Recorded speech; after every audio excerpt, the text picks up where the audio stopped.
বর্তমান প্রজন্মের যতজন চিত্র পরিচালক আছেন তার মধ্যে সবচাইতে লাকি বা সবচাইতে ভাগ্যবান চিত্র পরিচালক হলেন মেহেদী হাসান হৃদয়। এখন আপনি প্রশ্ন করতেই পারেন, হঠাৎ করে মেহেদী হাসান হৃদয়কে আমি এত লাকি বলছি কেন? আপনারা নিজেরা হিসেব করলেও পেয়ে যাবেন বন্ধুরা। দেখুন, শাকিব খান এখন বাংলাদেশের সোনার হরিণ। সবাই শাকিব খানকে ধরতে পারে না, শাকিব খানের সাথে সবাই সিনেমা করতে পারে না, শাকিব খান সবার সাথে সিনেমা করে না। মেহেদী হাসান হৃদয় জীবনের প্রথম সিনেমা বানাচ্ছেন। এর আগে উনি নাটক বানিয়েছেন, ভদ্রলোক, ভালো অভিনেতাও। আমি ওর বেশ কয়েকটা নাটক দেখেছি এবং as a maker he is good and as a actor he is also good. এই মেহেদী হাসান হৃদয় প্রথম ছবি বানাচ্ছে, জীবনের প্রথম ছবি বানাচ্ছে, জীবনের প্রথম লং ফিল্ম বানাচ্ছে, হিরো শাকিব খান। আপনি তাকে লাকি বলবেন না?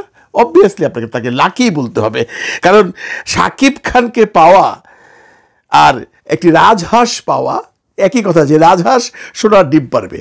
দেখুন, হৃদয়ের এমন কোনো এক্সপিরিয়েন্স নাই চলচ্চিত্রে। আপনি যদি শাকিব খানের ইতিহাস দেখেন, জীবনে কোনো সিনেমা বানায়নি এমন পরিচালকের সাথে শাকিব খান যখন 20 লক্ষ 30 লক্ষ টাকার হিরো ছিল তখনও করতো না। এখন তো প্রশ্নই ওঠে না, এখন তার রিমুনারেশন 2 কোটি 2.5 কোটি। দ্বিতীয় কথা হলো, মেহেদী হাসান হৃদয় এমন একটি সিনেমা বানাচ্ছে যে সিনেমার প্রডিউসার মানে ফাইন্যান্সার যে উনি দিলদরিয়া, টাকা পয়সার কোনো মায়া করছেন না। বলা হচ্ছে বাংলাদেশের সবচেয়ে কস্টলিয়েস্ট সিনেমা। আমার মনে হয় এটা শুধু বলার জন্য বলেনি, এটা সত্যি তাই। কারণ মুম্বাইয়ের মতো জায়গায়, মুম্বাই একটা স্টুডিও ভাড়া করে আপনি এতদিন শুটিং করেছেন, আরও করবেন, তারপর বাংলাদেশে করবেন, এতগুলো শিল্পীকে আপনি মুম্বাই নিয়ে গেছেন, রেখেছেন। ইটস কস্টলি ভাই, ইটস কস্টলি। আপনারা জানেন এক শাকিব খানের পেছনেই তো 7 স্টার হোটেল থেকে শুরু করে ইত্যাদি মিলিয়ে কত টাকা খরচ হয়। আপনি তাকে লাকি বলবেন না? এমন একটা প্রজেক্টে সে চান্স পেয়েছে, যে প্রডিউসার 2 হাতে টাকা খরচ করছে, তারা টাকার প্রতি মায়া করছে না, পরিচালক যাই চাচ্ছে তাই পাচ্ছে। এমন প্রডিউসার পাওয়া তো ভাগ্যের ব্যাপার। এমন প্রডিউসার পেয়েছেন মেহেদী হাসান হৃদয়, এর জন্য তাকে আমি লাকি বলছি। And he is really lucky. শুধু লাকি হলেই তো হবে না, টেকনিশিয়ান ভালো হতে হবে, নইলে তো সিনেমা চলবে না। সে টেকনিশিয়ান কতটুকু ভালো সিনেমায় পরীক্ষা না দিলেও আমি তার যেগুলো নাটক দেখেছি তাতে মনে হয়েছে he could make a film, সে বানাতে পারবে একটা সিনেমা। এবং তার সাথে যদি শাকিব খান থাকে, তার সাথে যদি ভারতের মানে মুম্বাইয়ের হোক, তামিলের হোক, কর্ণাটকের হোক, যে কোনো জায়গার কোনো ভালো ভালো টেকনিশিয়ানস থাকে, ভালো ভালো কোয়ার্টিস্ট থাকে, তাহলে কেন সিনেমাটা ভালো হবে না, যেখানে বাজেট কোনো সমস্যাই ছিল না। তারপর পরিচালকের পরিমাপ করা যায় তার কথাবার্তায়, পরিচালকের পরিমাপ করা যায় কথাবার্তায়। একজন মানুষের কথা শুনে আপনি বুঝবেন তার ভিতরে কি কি আছে, সে কতটুকু গুণী বা সে কি পারবে, তার কতটুকু কনফিডেন্স আছে, সে কি ওভার কনফিডেন্ট, নাকি সে গর্বে ভাসছে, নাকি সে নিজেকে আহামরি কিছু ভাবছে। এগুলো কিন্তু তার কথাবার্তাতে ভেসে ওঠে। হৃদয়ের কোনো কথাবার্তা বা হৃদয়ের কোনো ইন্টারভিউ আমরা এর আগে দেখিনি, আমি অন্তত দেখিনি, আমার চোখে পড়েনি। আমি আজকে একটা ইন্টারভিউ দেখলাম চ্যানেল আই হৃদয়ের, ভাল লাগলো। সত্যি কথা কি, একটি ভাত টিপলেই যখন আপনি খবর পেয়ে যান যে আপনার হাঁড়ির ভিতরের ভাতগুলো সিদ্ধ হয়েছে কিনা, তেমনি একজন মানুষের সাথে 2 মিনিট কথা বললেই বোঝা যায় তার স্ট্যাটাস কি, তার এটিকেট কি, তার মোটিফিকেশন কি, সে কোন স্ট্যান্ডার্ডের কথা বলে, সে কতটুকু শিক্ষিত, সে কতটুকু মার্জিত, সে কতটুকু ভদ্র, ইত্যাদি ইত্যাদি ইত্যাদি। ম্যানার্স, এটিকেট এগুলো মানুষ শিখে আসে না, এগুলো মানুষকে শিখতে হয়। হৃদয় শিখে এসছে। ওই ইন্টারভিউটা যদি আপনারা মার্ক করেন, যারা দেখেছেন আপনারা দেখবেন অত্যন্ত বিনয়ের সাথে সে অনেকগুলো সুন্দর সুন্দর কথা বলেছে। এবং আমার কাছে সবচেয়ে ভালো লেগেছে একটি কথা, যখন তাকে জিজ্ঞাসা করা হয়েছিল আপনি কি এই হিমেল আশরাফ, রায়হান রাফি, অনন্য মামুন ওদেরকে কম্পিটিটর মনে করেন বা ওদের সাথে কম্পিটিশন করতে আসছেন, উনি অত্যন্ত বিনয়ের সাথে বলেছেন, না ভাই, আমার সাথে কারো কোনো কম্পিটিশন নেই, আমি মেহেদী হাসান হৃদয়, আমি আমার হৃদয়ের ছবি বানাচ্ছি, আমার ছবি যদি দর্শক পছন্দ করে সেখানেই আমার জয় হবে। বিউটিফুল। তাকে যখন প্রশ্ন করা হয়েছিল শাকিব খান কেমন কোঅপারেশন করেছে, নর্মালি সে বলবেই এবং সে বলেছেও, এবং এটাই সত্য, শাকিব খান তাকে পুরোপুরি কোঅপারেশন করেছে। এবং আপনারা জানেন বন্ধুরা, শাকিব খানের কোঅপারেশন ব্যতীত এত বড় একটা প্রজেক্ট নামানো সম্ভব নয়। কারণ আমি আগেও বারবার বলেছি, শাকিব ইজ এ ফ্যাক্টর। শাকিবের জীবনে 250 সিনেমার এক্সপিরিয়েন্স আছে ওর ঝুলিতে। শাকিব চলচ্চিত্র সম্পর্কে অনেক কিছুই জানে। শাকিব যদি আপনাকে কোঅপারেশন না করে তাহলে আপনি একটি সিনেমাকে সুন্দরভাবে শেষ করতে পারবেন না। এটা শাকিব করেছে এবং এ নিয়ে হৃদয়ের কৃতজ্ঞতা বোধও আছে। হৃদয় সাহেব আরেকটি কথা বলেছেন, ভায়োলেন্স অ্যান্ড অ্যাকশন, এটা অ্যাব্রিভিয়েশন দিয়েছেন সুন্দর করে। আসলে বন্ধুরা, ভায়োলেন্স এক জিনিস, অ্যাকশন এক জিনিস। আমরা প্রথমেই টের পেয়ে গেছিলাম ছবিটার মধ্যে ভায়োলেন্স হবে প্রচুর, কারণ আপনাদের স্পষ্টত মনে আছে যখন হৃদয়ের প্রথম মহরত শটটা দিয়েছিল, সেখানে আপনারা কি দেখেছিলেন? সেখানে দেখেছিলেন অনেকগুলো মানুষের লাশ পড়ে আছে এবং একজন মানুষের লোয়ার পোর্শনের শট, সেটা কে আমরা দেখিনি, সেটা হিরো না ভিলেন। এনিওয়ে, এখানে একটা অত্যন্ত ভায়োলেন্স হয়েছে। সিনেমাতে অ্যাকশনের চেয়ে ভায়োলেন্স যদি ঠিকমতো করা যায়, ওটা বেশি গ্রহণযোগ্য হয়। ইদানিংকালে সবচেয়ে ভায়োলেন্সের সিনেমা দেখেছেন রণবীর কাপুরের সিনেমাটা, মনে আছে আপনাদের? এত ভায়োলেন্স, এটা নিয়ে অনেক সমালোচনার মুখেও পড়তে হয়েছে। যদিও ছবি সুপার ডুপার হিট। ভায়োলেন্স মানুষ পছন্দ করে, অ্যাকশনও মানুষ পছন্দ করেন। যদি আপনি হিসেব করেন তাহলে দেখবেন এনিমেলে কিন্তু এমন কোনো অ্যাকশন নেই, ভায়োলেন্সটাই বেশি। আমার মনে হয় হৃদয় ওই একই লাইনে গেছে, তার এখানে অ্যাকশনটা হয়তো একটু কম থাকবে, ভায়োলেন্সটা বেশি থাকবে। ভায়োলেন্সটা ঠিকমতো করতে পারলে মানুষ পছন্দ করবে।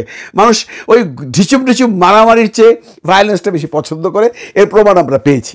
আরেকটা ব্যাপার না বললেই নয়, সেটা হলো যে আমরা নর্মালি চলচ্চিত্রের যে কোনো সাংবাদিকের কাছে যখন কোনো শিল্পী, পরিচালক, প্রযোজক বা যেই হোক, মিউজিক ডিরেক্টর বলেন, অ্যাকশন মাস্টার বলেন, কোরিওগ্রাফার বলেন, যারই আপনারা ইন্টারভিউ দেখবেন, সেখানে আপনি দেখবেন যে ভদ্রলোক, সেই পরিচালক, প্রযোজক, কোরিওগ্রাফার হোক, টেকনিশিয়ান হোক, হিরো হোক, হিরোইন হোক, সেই ভদ্রলোক বা ভদ্রমহিলা একটি কথা বারবারই বলে থাকেন, এমন গল্প আমি জীবনেও করিনি, এমন সিনেমা কেউ জীবনেও দেখেনি, এমন সুন্দর ছবিতে আমি কখনো অভিনয় করিনি, এমন সুন্দর ছবি দর্শক আগে কখনো দেখেনি। এটা একটা চিরাচরিত ডায়লগ, সবাই একই কথা বলেন। জীবনে কোনোদিন এর চেয়ে ভালো সিনেমা করেনি এবং দর্শকরাও জীবনে এর চেয়ে ভালো সিনেমা আর পাবে না, এই কথাটা সবাই বলে, হৃদয় সেটা বলেনি। হৃদয় কিন্তু সুন্দর করে উত্তর দিয়েছে যে আমি একটা সিনেমা বানিয়েছি, আমি চেষ্টা করেছি, দর্শক বলবে। সমস্ত কিছু উনি দর্শকের কাছে ছেড়ে দিয়েছেন। মানে টোটাল ইন্টারভিউটা সত্যি কথা বলতে কি, হৃদয়ের দেখলে মনে হয় যে হৃদয় বেসিক্যালি একজন শিক্ষিত মানুষ। হৃদয় জানে কি করে কথা বলতে হয়, হৃদয় মানুষকে রেসপেক্ট করতে জানে এবং হৃদয় বুঝে শুনে কথা বলেছে। এবং চলচ্চিত্রে নবাগত হবার পরও তার ইন্টারভিউ দেখলে আপনি বুঝবেন না যে জীবনের প্রথম কোনো সিনেমা বানাচ্ছে এবং জীবনের প্রথম এরকম হাই প্রোফাইলে উঠে এসছে। আমি হাই প্রোফাইলে বললাম এই জন্য, দেখুন বাংলাদেশে অনেক পরিচালক অনেক সিনেমা বানায়, অনেক পরিচালকের, প্রযোজকের ইন্টারভিউ হয় বিভিন্ন চ্যানেলে, সেটা টেলিভিশনের মিডিয়ায় হোক বা ইউটিউবারদের মধ্যে হোক, খুব একটা ভিউ হয় না। হৃদয় একটা ভিউ হচ্ছে, কারণ কি, হৃদয় শাকিব খানকে নিয়ে কাজ করছে। আপনারা অন্যান্য নায়কের ইন্টারভিউ দেখেন, আজকেও কয়েকটা ইন্টারভিউ আছে অন্যান্য নায়কের, প্রডিউসারদের বা টেকনিশিয়ানসদের, ভিউ নেই। সাকিবের মধ্যে ভিউ আছে। এটা কিন্তু ওই যারা টেলিভিশনের ইউটিউব কন্টেন্ট তৈরি করে তারাও জানে, তারাও তাই হৃদয়ের কাছে এসছে, হৃদয় ইন্টারভিউ দিয়েছে, ভালো ভিউ হয়েছে এবং দর্শক বা শ্রোতা তারা খুব পছন্দ করেছে। আমি কমেন্টস গিয়ে দেখলাম সবাই হৃদয়ের প্রশংসা করেছে। হৃদয়ের বিনম্র ভদ্রতা সবাইকে আকর্ষিত করেছে। আমি বলবো হৃদয়, আপনি এভাবেই এগিয়ে যান, কখনো আহাম্বরী ভাব নেবেন না, কারণ চলচ্চিত্র এমন একটা জায়গা, যারা অহংকার করেছে তাদের সবার পতন হয়েছে। অহংকার পতনের মূল বেশি দূরে যেতে হয় না, এই সিনেমাতেই সেটা প্রমাণিত হয়ে যায়। আমরা বহু মানুষকে দেখেছি ভাই, নর্মাল রিক্সা করে এফডিসিতে ঢুকেছে, সিনেমা সুপার ডুপার হিট হয়েছে, তারপর মার্সিডিজ নিয়ে আবার ঢুকেছে, অহংকার হয়ে গেছে, তারপর মানুষের কাছ থেকে পয়সা চেয়ে রিক্সা ভাড়া নিয়েছে। এমন ঘটনা আমরা দেখেছি। এখানে অহংকার করলে কেউ টিকতে পারবে না। আপনি অহংকার করছেন না বা করেননি, এই জন্য ধন্যবাদ। তবে আমি এই ব্লগটা শেষ করার আগে হৃদয়কে একটা ছোট্ট অনুরোধ করব। আপনার একটা স্ট্যাটাস দেখলাম আপনার ফেসবুকে গতকাল বা গত পরশু দিন, ফার্স্ট লুকটা কবে দেবেন এটা নিয়ে একটা স্ট্যাটাস দিয়েছেন। এখানে অনেকে অনেক ধরনের কমেন্টস করেছে। হ্যাঁ, একজন দর্শক বা শ্রোতা বা একজন ভক্ত আপনাকে লিখেছে যে আসলে আপনার বোধহয় এটা বানানোই হয়নি। আপনি উত্তর দিয়েছেন, আপনি এসে বানিয়ে দিয়ে যান। আমি আপনাকে বিনয়ের সাথে বলছি, আপনি ধরনের কথা বলবেন না, কারণ দর্শক, শ্রোতা বা যারা আপনার এই কন্টেন্ট দেখে তারা আপনার ভক্ত, তাদের অনেক কিছু বলার অধিকার আছে। আমরা ইউটিউব কন্টেন্ট ক্রিয়েটার, আমাদেরকে অনেকে গালাগালি করে, আমি কিন্তু পাল্টা গালাগালি করতে পারি না, কারণ করলে আমার প্রতি রেসপেক্টটা তাদের নষ্ট হয়ে যাবে। হয়তো বা উনি আমার প্ল্যাটফর্ম থেকে চলেই যাবেন বা হয়তো উনি আমার কোনো কন্টেন্ট দেখবেন না। আপনি যে দর্শকটাকে বললেন, সেই দর্শকটা নিশ্চয়ই আহত হয়েছে, সে হয়তো মন খারাপ করবে, সে হয়তো আপনার দিকে মন খারাপ করে আপনার সিনেমাটাই দেখবে না, বা আরও 10টা লোককে বলবে, বা এই যে আমি সমালোচনা করছি আরও 10 জন লোক সমালোচনা করবে। এই ধরনের কথা বললে আপনি কখনো উপরে উঠতে পারবেন না। দর্শক যা খুশি তাই বলুক, শ্রোতারা যা খুশি তাই বলুক, ভক্তরা যা খুশি তাই বলুক, মাথা পেতে নেবেন, উত্তেজিত হবেন না। একটা কথা মনে রাখবেন, রেগেছেন কি ঠকেছেন এই ব্যাপারটা একটু আপনি খেয়াল রাখবেন, এটা আপনার কাছে আমার বিশেষ অনুরোধ। কারণ আপনার ব্যবহার, আপনার আচার আচরণে বলে না যে আপনার মতো মানুষ এমন একটা উত্তর ওই ছেলেটাকে দিতে পারে। ওই ছেলেটা হয়তো এমনি উচ্ছ্বসিত হয়ে বলেছে বা একটু জোকস করে লিখেছে, আপনার তো উত্তর দেওয়ার কোনো দরকার নেই। আপনি যে কথাটা বলেছেন এটা শুভনীয় হয়নি, এই ধরনের কথা বলবেন না। এটা আপনার কাছে আমার একটা স্পেশাল রিকোয়েস্ট রইল।